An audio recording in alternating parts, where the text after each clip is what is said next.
you know, say on the bed the next flag bearer at the National Democratic Congress in 2024 elections. Now last week about catch how President Mahama betimi winning in 2020 say ochusu the running mate. Last week we talked about Ashanti running mate. Say in case President Mahama when you Ashanti running mate obetimi winning election and also ultimately winning. But this time around ye change ano kakra. What is happening now? They say uko NDC for camper.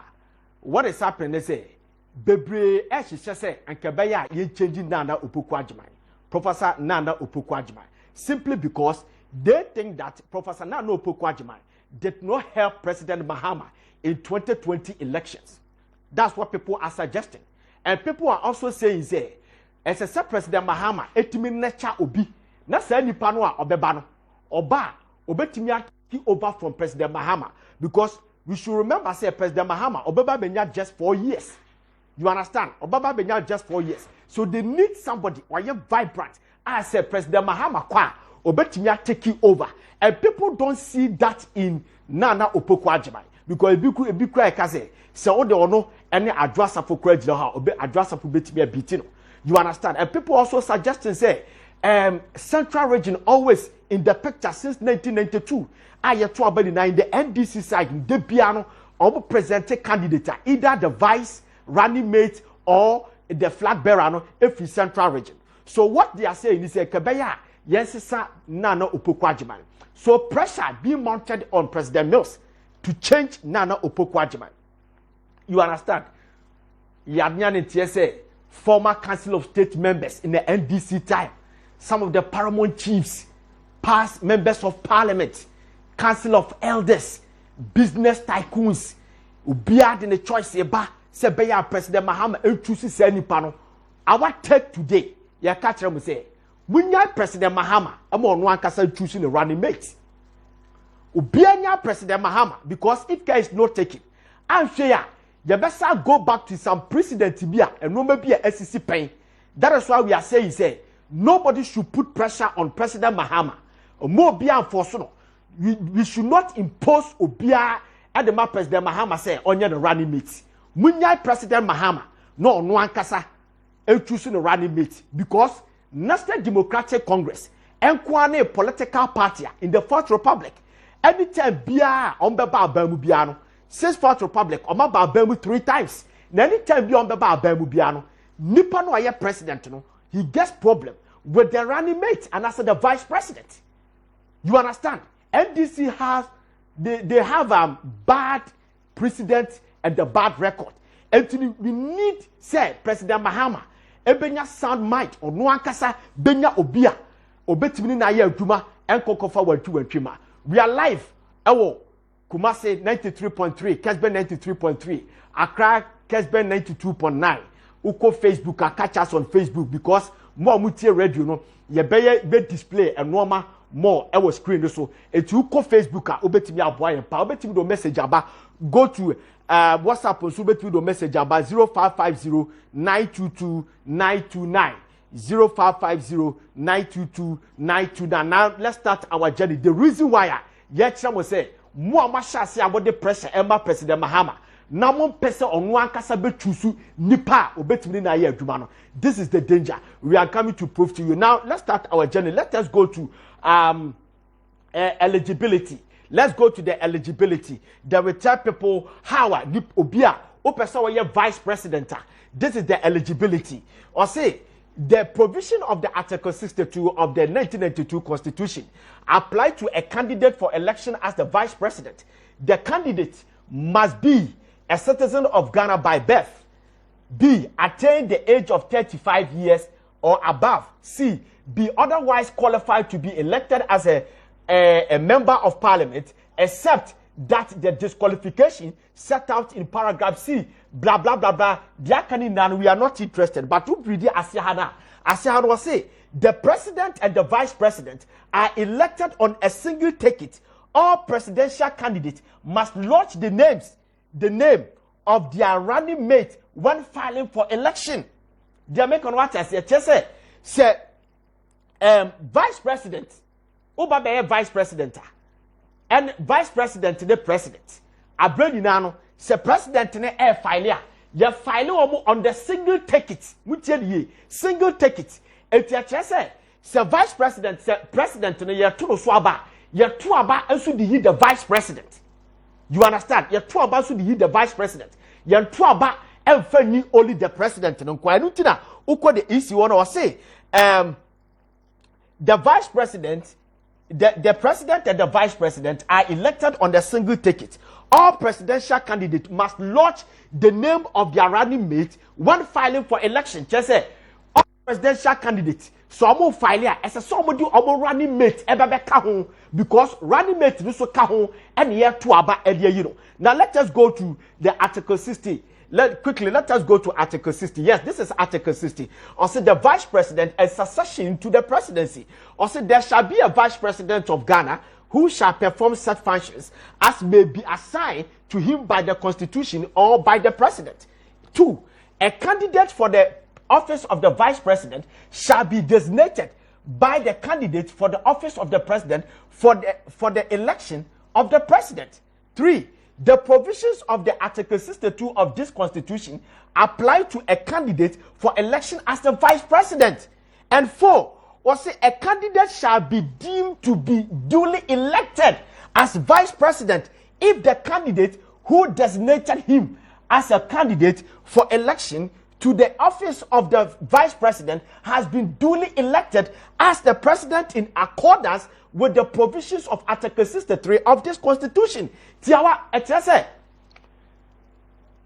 vice president no ye to abadi you know say president now or nominate vice president the bad be the running mate no say case say say flag bearer no I nominate the vice president running mate the man be ebedi na chi no say flag bearer no so we need election no or we need election no it means say ya to aba ni wono kwa ya to aba ediyi the vice president sanitary.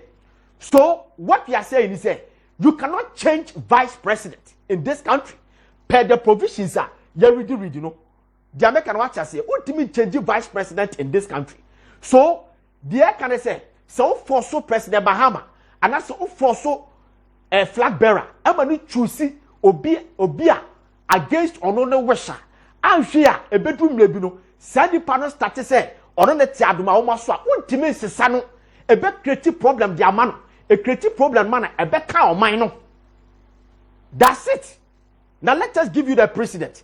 Now let's go to the oath of office. The oath of office of the oath of office. Quickly, let us go to or say the vice president of Ghana must be sworn in by the Chief Justice before the citizens of Ghana at the Independence Square in Accra. The vice president-elect must repeat following. Or say vice president, si sworn in, yes sworn in our Independence Square, ewa Accra. Na kwanya vice president of Faso Osweni was say I no oduonu ni di diaba eti farese me nana Frimpong Ziega me na me be vice president na enuani I nana Frimpong Ziega having been elected been elected to the office of the vice president of the Republic of Ghana do in the name of the Almighty God swear solemnly affirm that I will be faithful and true to the Republic of Ghana. Dia can hear you. Just so I say, having been elected, just a vice president, you elected. And Obia, you elected in Biasno. What to me, to know. It is a work for President Mahama. That's a work for different candidates. Abra, or no President Mahama, and what she said, obey Minister Eddie Panaya Duba. Now, they not question the Kowa. Say, Bipa, President Mahama, ultimate son. You understand? It's Munya Butre. You can suggest somebody at the President Mahama, but more lobino. Please, Mama lobino. Because say a decline ultimate is some vice president, you know, in case of a president. Because NDC has a bad precedent. I was adding what we say. Now let's show you some of the precedent. Put President Rawlings and former Vice President Aka picture. Yes. This is President Rawlings and the Vice President Aka. Yes, in 1992, bid up to 1992 elections, no. Satani Democratic rule. Na yabani CPP. And that CPP for any omuni who kwan say on be contest bi, but CPP for be at political parties including the late Aka, eti Aka in a party National Convention Party NCP or NCP no onu kuta CPP for dodona. You understand? Then the National Democratic Congress leader and the founder, President Rawlings, and President Rawlings wanted to win the hearts of the CPP people. You understand? So when they akaba be alliance, alliance no, next automatically akaba be the running mate, and they went into the 1992 elections and omu win here. No, we were made to understand say at a point no montamo engo. Na aka crown to me call cabinet meetings. Na entokwa da omontam. Ya ni ate say a rumor. Ama bedroom maybe kwa 1995. Ya te say Rawlings abu aka. You understand? Ni entiase yes what is happening? Ye bu bi no na aye rumor. Na aye rumor. Etina ye fire dre massa de papa ne de ya no but ni proof bi ase aye the correct. Now put Professor Kwame na ho book 20 years in 1995. 20 years later, 25 years later, a co-founder of PNDC and the co-founder of National Democratic Congress in the person of Professor Kwame Ahoy. Let's have the photo of Professor Kwame Ahoy. Professor Kwame Ahoy wrote a book called Working with Rawlings. Now, yes, this is Professor Kwame Ahoy. Or true book could be a friend of Working with Rawlings. Now, Working with Rawlings, you know, and our own state to say, and then the question aka President Rawlings ebu aka ye was say President Rawlings amu aka name incident BC. Now let us go and read the incident. What happened? Rawlings and aka script. Let us go and read the incident now and quickly. Yes, according to the Professor Kwame Ahoy, no, or say Rawlings amu aka. Now yes, or say who read the book now? Or say the pair had a difficult working relationship. There were reports that Rawlings physically assaulted Aka at the cabinet meeting on December 28, 1995. And Kwame Ahoy and all setting the record straight. And was say Rawlings didn't beat him, but there was an incident and both of them fell on the floor. Or say Rawlings amu Aka, no mum na incident BC, and mummy na ekokoto form. Now, or say but Commodore Stephen Obimpe, who was a military person, was sitting next to Aka, so he went very quickly, jumped into them, and separated them, and Aka left there. The cabinet meeting, Chese, Nanka, and Tokobi Yesi Omontem. And quickly, Papa Biano, a military man, your fellow Commodore Stephen Obimpe, or the Bebe Shah Omontem was separate to Omo, and Omumi na quarter shape. Was say at the time he, Aka, was leaving the meeting, his suit wasn't torn. But we all later saw a picture with his suit torn. Just said, time na Aka free meeting ase the buffy na no okono. Na the suit empty. But later on, you who pictures be say na Aka vice president na the suit ate. And to Okama no kwesi say or say he did that because he went to the then IGP to report that he had been assaulted by President Rawlings. So he needed evidence. Just say Aka catch IGP say ecology complaint the IGP say President Rawlings abono it no up evidence eluti ba nature say na yiso the suit na ati may we are not interested in that, but what we are interested in today and say Professor Kwame Ahoy amayati say there was an incident na kire say omubienu no omontam. You understand? And at that time muti 1995. So that time no, now President Rawlings our whole quite so betimi change the vice president na. And ko betimi change no despite the agreement between the NCP and NDC. And ko betimi asesa no, but Emmanuel Maya whole quite sa. You understand? Emmanuel Maya whole quite sa. Let me show you the reason why Emmanuel Maya whole quite sa. Listen to me. Go to Sierra Leone. Let us set a precedent. Our Sierra Leone quickly. Sierra Leone president SK the vice president. Now, Assembly Court Supreme Court says Sierra Leone former no say ultimate sake vice president. It's the Assembly Court Supreme Court.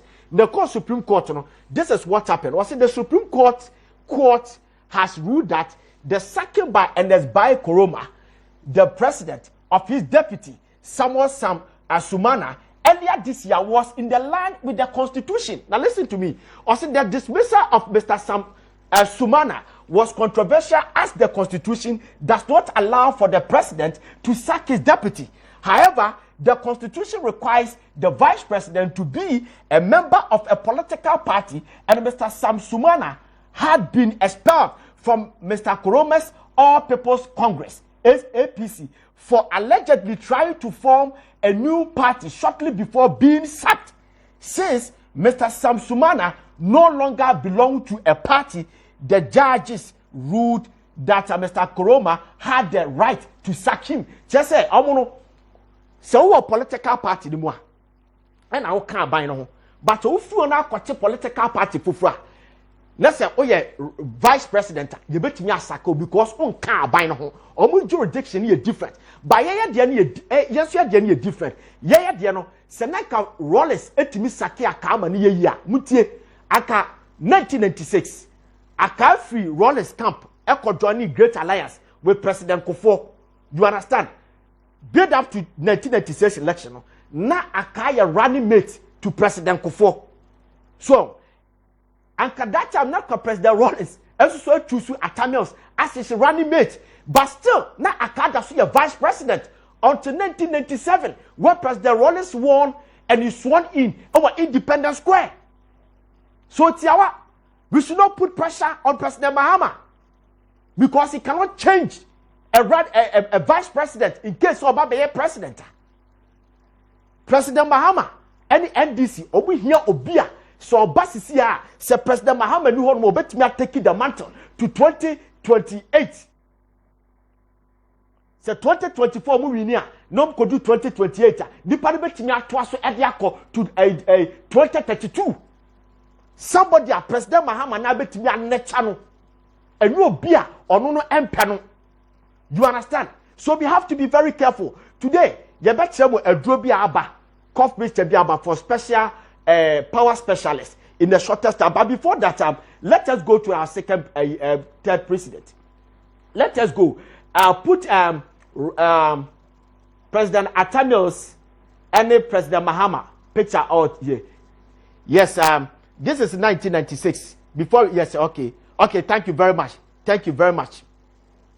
This is President Mills and the Vice President Mahama. In 2009, when President Mills became president, this is what happened. Yanti bibiada se na omuntamo engu. Yanti bibiada se President Mahama no ofili comfortable. Ewo castle and I say Jubilee House and a Flagstaff House. Yanti bibiada until say Abranti bia a renowned journalist, I a friend of Manasa Azuri, a true book be a friend of the 4th John. The 4th John. Let us go put the 4th John book. Yes, this is the 4th John. Or see the 4th John. Or see rain rejected and rebound. The 4th John or try the far President Mahama. Now let us go and read what Manasa Azuri said. 4th John or can say or 4th John. Let young read it. Or say this is the 4th John book. Or say the chief director or can assemble see ya not President Mahama no a person will resign. Tamba now or yeah Duma under President Mills as a vice president. Or say the chief director of office of the vice president had returned from lunch break to find the typist in the office seriously typing official letters often passed through him, the chief director, and then assigned the typist to work on them. Just say chief director now know what President Mahama in the office as a vice president. Or by no better to say typist now no what sa office or type yibi letter be gidi. It will type a letter no and the chief director will be saying letter be na what type because letter be a better type be as I say family chief director no a family so ansana what me type. And my man can say we say editor was say but this was an exception. When he asked typist what he was typing, he said the vice president had given him something to type, but he would not speak when asked what it was. Perhaps the content was too heavy for his mouth.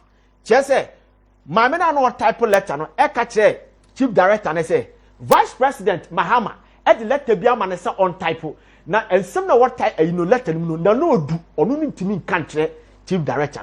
Also, the chief director then drew closer to him and looked at the screen of the computer. What greeted him from the screen alarmed him. It was a Vice President John Mahama resignation letter that was almost ready. He didn't have the time to read the full letter. He ordered the typist to stop typing and headed for President Mahama's office. Just say, oh, who say a type letter no? And no one can say the new computer no. So here we say, a President Mahama the resignation letter or they come up President Mills. Because Oko Jubilee House near Gage President Mahama. You understand? Near Gage President Mahama. According to the sources, actually say, "Ini na kahubi." And a morning kokoli the whole and Tom say, "It's that President Mahama was not feeling comfortable working under President Mills." You understand? It's a basan. Not just say, as a soul resign. So that's what we are telling you today. We are also made to understand. Say, Pakwasi Amisa after at a point, also tender in. Your father sent a resignation letter. Oko Kasla, he became the fifth powerful person in this country instead of second powerful person. No, question kophobia. No, on Tiasie. So, on so a resignation letter. So that on feel comfortable. So, NDC Council of Elders, somewhere intervening, no more solve that problem. So, all what we are saying is, yes, Munja President Mahama, Ubetimi suggested the man say, Anka we kwaya kiepe, but more lobby Paramount Chiefs, former Council of Elders, and no more marketing now more lobby. I will put the pressure on President Mahama. Mujano, no one kasa, Enko for Bio Betimi ne channel, or Betimi or Kasa yes amasa, Nipani beda, and no beer, or Beba, or no Baba ne channel presidential ambition, no about the stable President Mahama. My name is Frimpong Ziega. Today we have a visitor here quickly. Power specialist for Hasi. That's our first sponsors for today. Now, power specialist, Dr. Akwaba. Aha, you better read messages in the among. Messages number, you better read the among. But you better a drug say once. Cough care herbal mister. I feel power specialist. Eba. Now, your friend is Dr. Atlas, Dr. Akwaba. Yeah, let me tell you. Power specialist, the Biaboko. Aha. Cough care mister. Herbal mister. Yes. Maybe I'm going to take you. You say this is it. Come on, some fashion. But that's it. I was here, Yamakwa, power time. That's a power specialist about hospital. In the animal Cassidy and Chia. If we are saying Dr. Pena, that hospital and a doctor. Of course, I do a Yahoo Mobia, do the algebra. Now, Uchi, a yet power specialist about hospital. The year can say, baby, I will be any idea be at it to be Ghana, Hadia. But they so between more about your hospital. He will come say one crying, and now your water crowd. The Kumasi will feel yes, you need just go free station and share more. A put toja, continent a so lake road and a war. A cry wa Quabinia ACP Quanus and a block factory no, Edi and Shenimu. Takra, dear Anaji Estate, Customs Road, Yanni Singa washing bill no, Edi and Shenimu. Number said, dear Jumanayami and Sa, Bibia how be a friend numbers no, or for a branch and I beono, your more direction or by Abetuayarasa. Numbers near 0555 797878 0200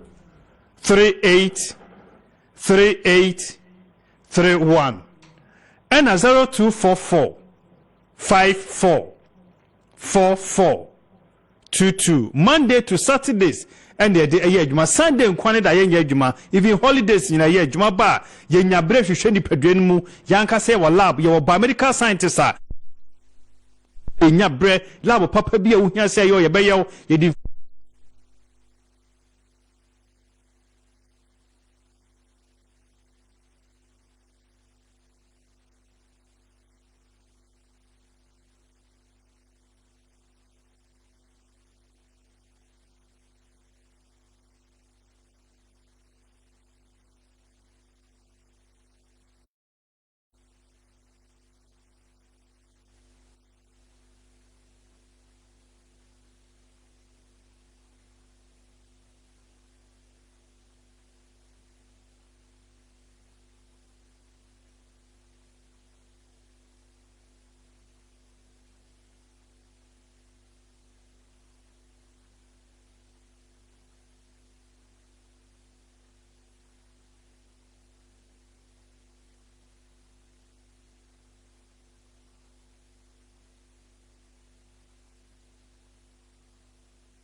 no yɛbɛmu ayɛ ahudeɛ kɔsoɔ ɛwɔ yɛ wo chest hɔ ahudeɛ kɔsoɔ ɛwɔ minimum hɔ enti saa cough care herbal mixture we yɛ aduro bi a Food and Drugs Authority a register jatum ɛde amayen wabɔ wa akyɛ obi timi bɔ wa saa sabi na ɔdwonsɔ no ho obi timi bɔ wa saa sabi na ne mfene nyina yɛ ne ya ɔbɔ wa saa na ne kokko nyina ɛhyehye no sɛ wonya cough care herbal mixture ifri Power Specialist Herbal Hospital bi no mo a nyamea nim ni ɛbɛboa ama wo kokko hɔ no sɛ krompo na aba hɔ ni nyina no asebetu ama ho atimi atɔ obi hɔ ma wɔbɔ wa na mogya mpo edi akyire ni nyina mu no wonya cough care herbal mixture ifri Power Specialist Herbal Hospital a nyame adom saa aha no nyina befiri hɔ woyɛ obi a wo chest ɛyɛ wo ya paa wo chest ɛyɛ wo ya na ho tutu ase kuro ɛna wo chest hɔ no mo wohia aduaya cough care herbal mixture obo ha bo sɛ na koma da bia bo no sɛ hwim obo kra wonya hypertensive oni BP na so bra bia na koma ebo no sɛ hwim na ne chest nyina yɛ ne ya na asa ne home no ɔhome a ensi so ni nyina no unya bia yɛno so betimi aboaw obo na wo infection bi ɛwɔ ne lungs mu betimi ama wo ayɛ bi te sɛ asthma betimi ama wo ayɛ breathing difficulties ni nyina no ba na sɛ yɛ lab hwa sa adua ya cough care ba Mr. we no betimi aboaw enti etu ɛwase no na esise wo chest hɔ so bi mpo na ɔwɔ ayɛ heart enlargement ni nyina no ba yɛ wɔ nu ahodo bi yɛ de bɛka cough care ba Mr. no ama wo yɛ mfa ma wo as obɔwa yɛde bɛma wo sɛ ɛyɛ wo chest hɔ adwuma ɛyɛ wo lungs no mu wo heart no mu wo humi mu ɛne saa nneɛma no nyinaa infection bi a aba saa system no emu no saa cough care ba Mr. we betimi aboa wo na asiesie wo chest hɔ ɛne ɛwa no etu ase kora de ama wo ɛwa bɔ yɛ ade a ɛyɛ yie ɛwa bɔ ɛyɛ ade a ɛyɛ yie paa enti sɛ wo tie no baabi a wo bi asamre ne sɛ wabɔ wo bi akyɛ boss ma bowa be say 3 years ma bowa be say 2 years ma bowa be say 3 months anajo obi ada na osikata so na wo bowa wo teka mu na say wo bowa ya de obi atwe no ho efiri ho enti ewa bode ema adrowe empa wo ho wo modi so ba hwe cough care herbal mixture Power Specialist Herbal Hospital yade abani bi na beboa atu wa ne nyina ase ade amaw Food and Drugs Authority register enso so ade amaye na ayema eye okoda wanya free hye dumienu ekọ or less than 12 years on to me and me adroni bi so you'll be our fire funu and our cordon for on to me and numsa adroni ebi to tumrika baby aton have a drobi a ben will be ano say you kumase and cranasa takra de baby will be out tianka or call your herbal shops a hold on also per Power Specialist Herbal Hospital yadra your friend of cough care herbal mixture cough care herbal mixture aye chesty cough eba boa etu ase esiesie wo koma no esiesie wo chest ho etu wana se kra ede amaw wo homia ensiso wo homia ensiso asa wo homia no awo soro ya na asa wo te so ni nyina no nya bia betimi aboa betu wana se besiesie wo chest ho de amontine say ye chesty cough bo kuhu bo kwampa flames bi ema bo so be yi ahoro no se be yi ahoro no a eye very thick yellowish very thick ni nyina no unya bia bon safo na abama no na say ahoro no na ayi aba na akoko aye free enso so de amount bia wo bia wo tie power time summary cough care herbal mixture no sawa bawa ache na unya bia betimi aboa na de ye kan say enye drowe nko na Power Specialist Herbal Hospital ye ho adwuma ye wo herbal herbal mixture enso so ho ye immune system booster adrowe akwapemampon Center for Scientific Research into Plant Medicine wo ma recommend this adrowe to betimi aboa COVID-19 treatment be boost immune system no be boost CD4 count na nipadua no atimi anya na ho odene enu achi no ye wadu ya malamis so ho ya malaria dro